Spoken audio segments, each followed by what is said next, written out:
Темата на моя доклад е световната икономика е пред прага на фундаментални промени, или по друг начин това може да бъде изразено като опит за очертаване на основните характеристики на бъдещата глобална икономика. Принуден съм, колкото да не ми харесва, да говоря в силно телеграфен стил, без никакви аргументации. Винаги съм смятал, че пазарът е едно от най-великите открития на човешката цивилизация. Така смятам и сега. Известни са двете концепции за ролята на държавата и на пазара в икономиката. Аз съм привърженик на съчетаването и прилагането на принципа и пазар, и държава. Бъдещето, по мое дълбоко убеждение, е в регулираната пазарна икономика. По-нататък. Известни са двете концепции за ролята на частната и държавната собственост. Едните смятат, че там, където доминира частната, всичко процъфтява и обратно държавната всичко замира.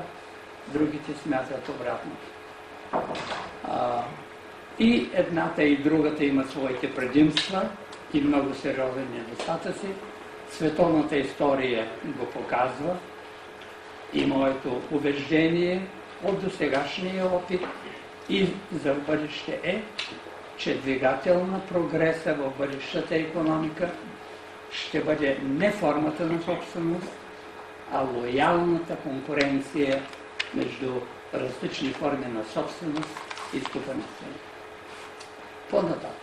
Известно е, че сега доминира схващането и в теорията, и в политиката, и винаги всички почват и завършват с приказки за необходимостта от финансова стабилност. Само авантюристът може да отрича това. Но реално мислещият човек мисля, че трябва да се придържа към една много по-балансирана оценка, че така както е важна финансовата стабилност, също толкова важна е и социалната стабилност. Без социална стабилност не е възможна трайна финансова стабилност. Ако продължава до сегашната политика, светът е изправен пред дълъг период на икономическа стагнация, ниско потребление, висока безработица, растящо неравенство и в крайна сметка слабо търсене. Финансовата и социалната стабилност е еднакво важна. По-нататък.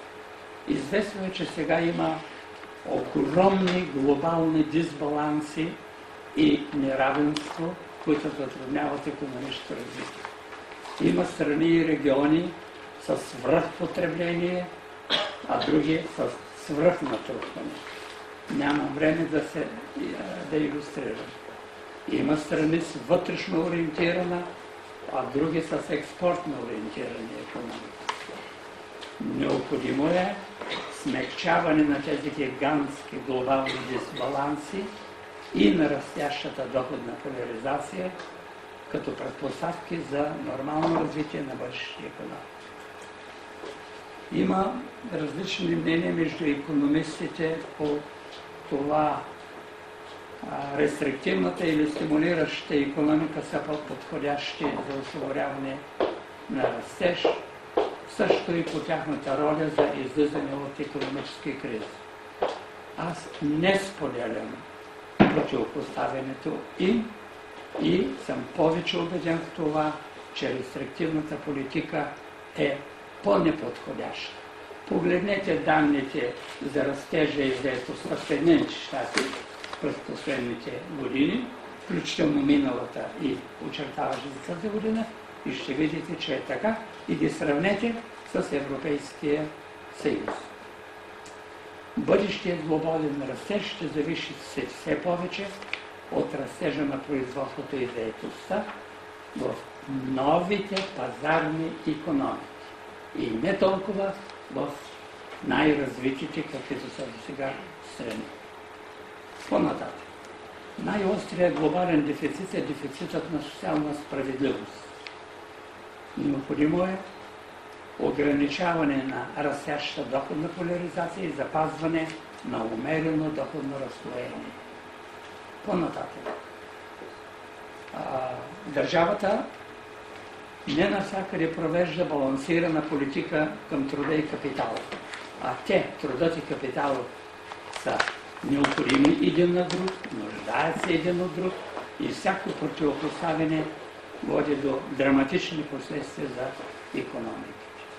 Балансираната политика на държавата към труда и капитала е ключов фактор за успешно икономическо развитие.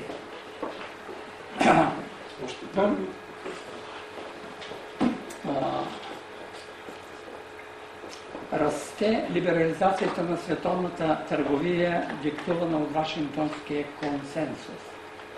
Тази политика е вредна за слабо развитите страни и изгодна за богатите. Няма развита страна, която да не е предлагала активна протекционна политика.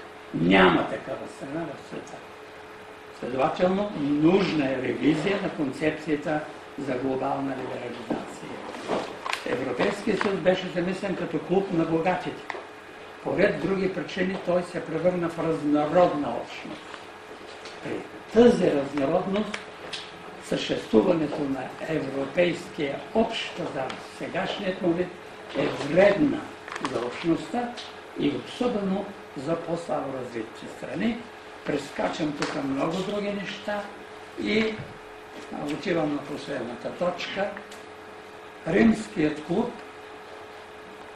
даде тревожни сигнали преди 40 години. След това настъпи една продължителна пауза. Напоследък обаче се множат анализите за преосмислене на глобалната концепция за безграничния растеж на производството и потребление.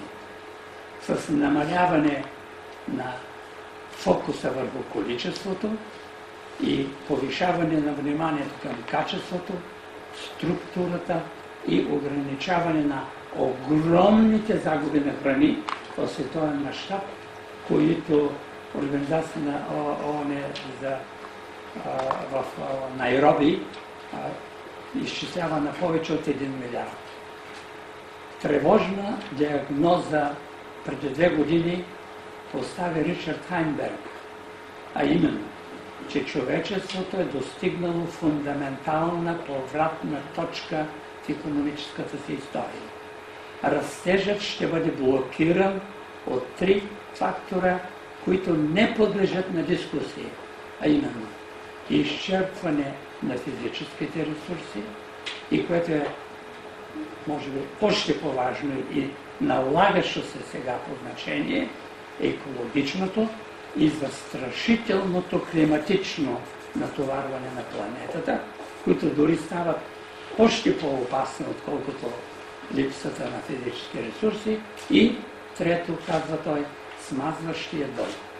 Предстоят радикални преоценки на икономически теории и на управленски практики.